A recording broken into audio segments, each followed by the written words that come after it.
And the river still shines and shimmers in the light as it did in our grandfather's day, when they rode all night to fish in the morning and lived in Willapa Bay. We're about to start the next set. If I may have your attention, please, for a minute, I'd like to introduce my friend and colleague, Hobie Kytr. Kytr. Oh, Kytr. Hobie Kytr. And I'll be in trouble. Okay. Now, retired, Hobie ran a fisheries office at the Salmon for Now? Salmon for All. Salmon for All. Salmon for All. For the last 14 years of his career. This is his 27th year at FisherPoets Gathering. Please welcome Hobie.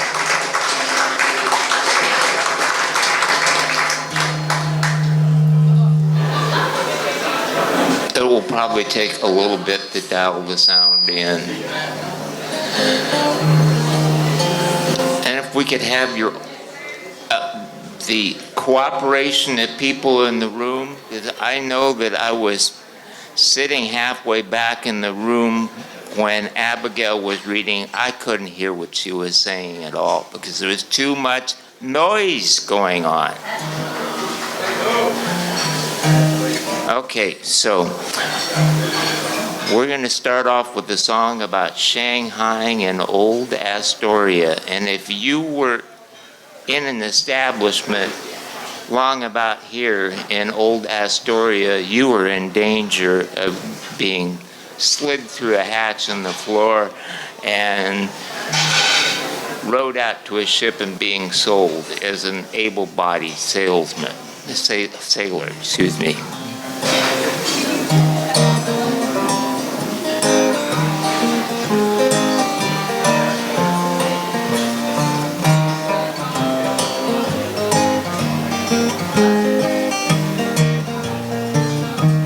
My name is all my boys, I'm up to a T, but I tell you of some troubles that happened unto me. Oh, I went down to Astor Street to taste a little sin, and they took myself a little nap after meeting Mickey Finn. They picked me up and put me out, and down the chute I went. I landed in a little boat just as carefree as cement. The crimpy rowed me to the ship and gathered up his speed, and that is how the sailor's life was given unto me. Fiddly-dum-pa-diddly-diddly-dee, lumpa-dee-pa-die-do, dum-ba-diddly-dee-pa-diddly-dum-ba-diddly-die, fiddly-dum-pa-diddly-diddly-dee, lumpa-dee-pa-die-do, dum-ba-diddly-dee-pa-diddly-dum-ba-diddly-die.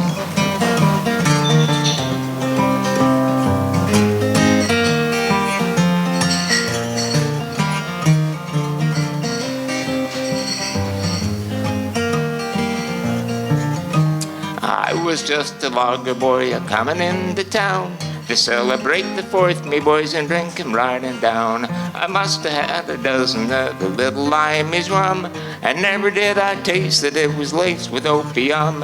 And when at last I did wake up standing across the bar, I ran to jump from off the ship, but alas, it was too far.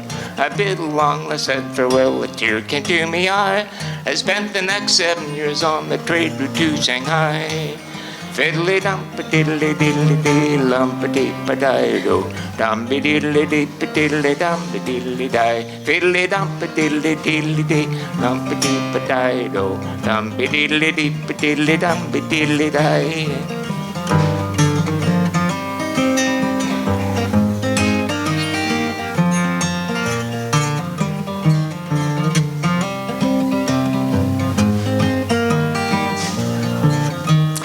Now I'm back to Oregon, but you see I've lost my leg, so I'm going back to where I know that I won't have to beg. I'll find myself a hole in the floor, call Astor, street me home, and I'll sell the Shanghai World Tour to lads who'd like to roam. Fiddly-dum-pa-diddly-diddly-dee, lumpa-dee-pa-die-do, dum-ba-diddly-dee-pa-diddly-dum-ba-diddly-die, fiddly-dum-pa-diddly-diddly-dee, lumpa-dee-pa-die-do, dum-ba-diddly-dee-pa-diddly-dum-ba-diddly-die.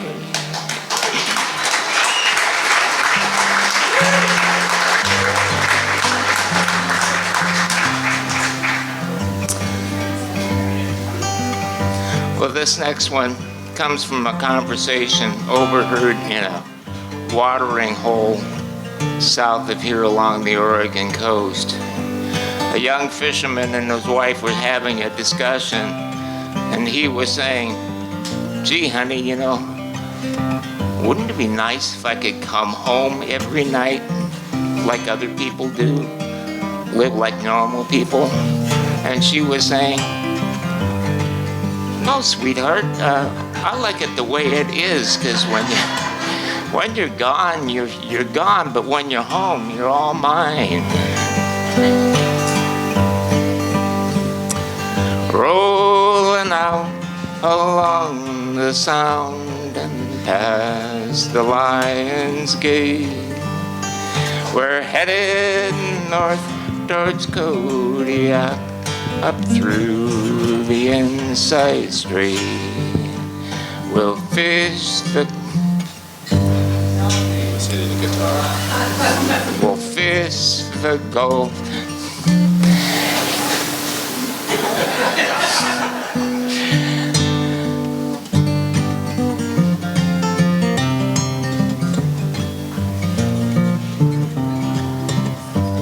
Sorry, it broke my concentration.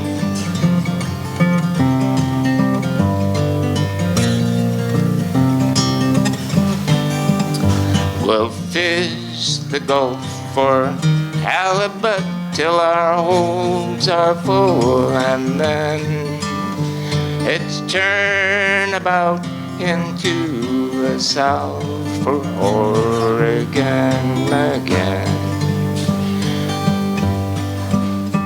This kind of life requires a man with the ocean in his brain, and the will to face an open sea under driving sheets of rain.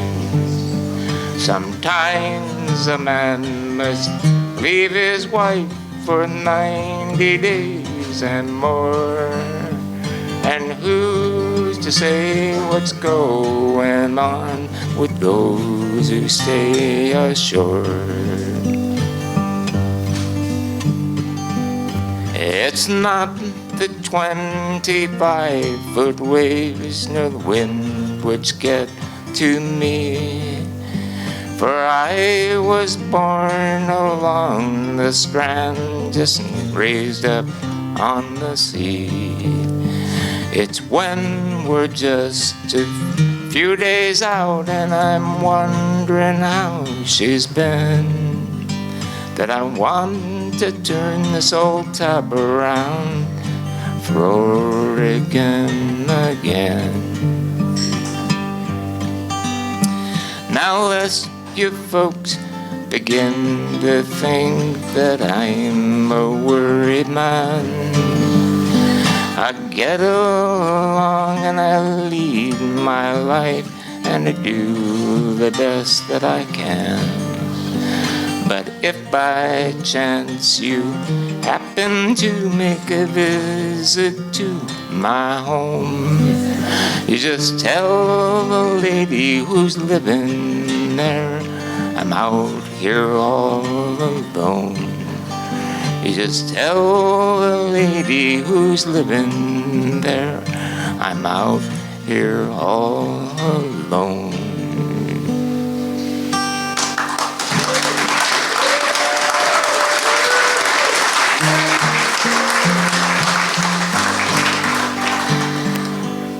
Okay, this next one is about a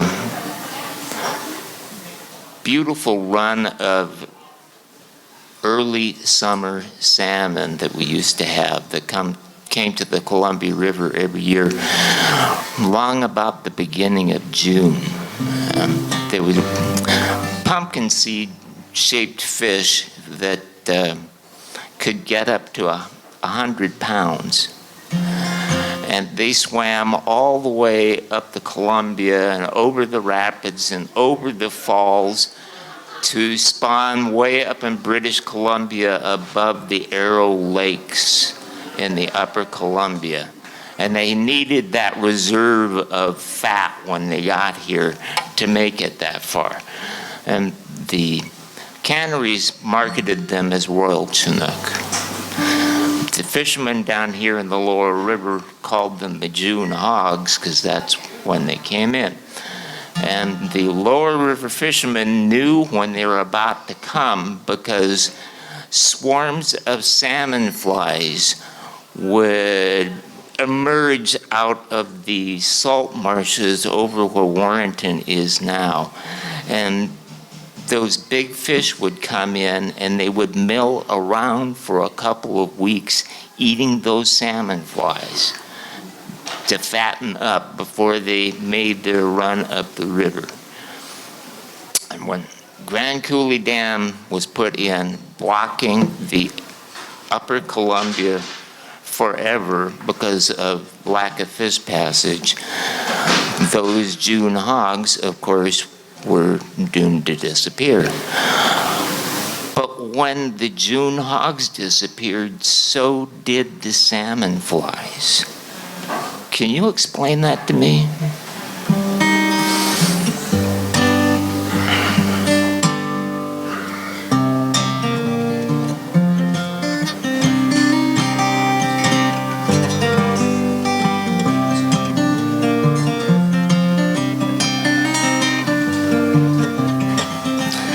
They'd been here since the Ice Age ran down the great Missoula flood. Then they built the Grand Coulee Dam, now the June hog's gone for good. The June hog spawned above the Arrow Lakes in the Selkirk Mountain Lee. For 2 whole years is their time to take before they journeyed out to sea. When the mammoth roamed the grassy plain in the early Holocene, mighty fish from this river range now are no more to be seen.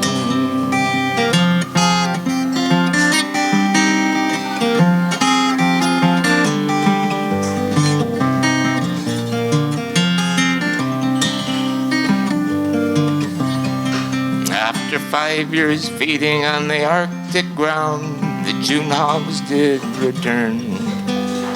Deep in the body, fat and round, for the spawning grounds it yearned. Just before the June hogs came back, a salmon fly did swarm. What final nutrients they lacked, the salmon fly did form. When the mammoth roamed the grassy plain in the early Holocene, mighty fish from this river range now they're no more to be seen.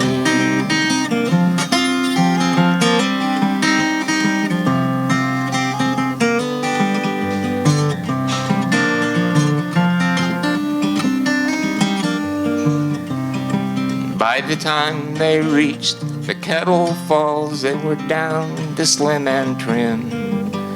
If they reached the June, if they reached the spawning grounds at all, they were downright gaunt and lean. When the June hogs finally saw their last, so did the salmon fly. Though it's long ago and in the past, please explain the reason why.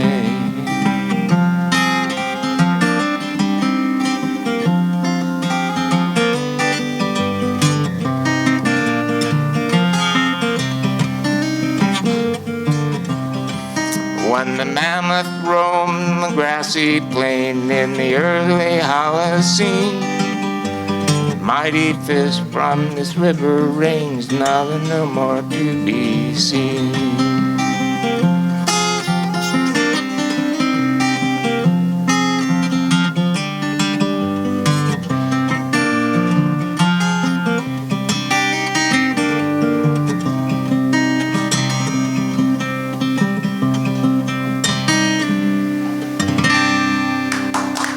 Thank you very much.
for joining us here to talk about FisherPoets Gathering. Can you tell me your name, please? I'm Charlie Becker.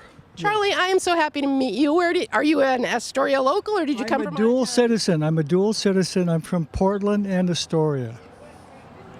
So you are well qualified to come to the Astoria FisherPoets Gathering. Plus I'm an old sailor, so that doesn't hurt.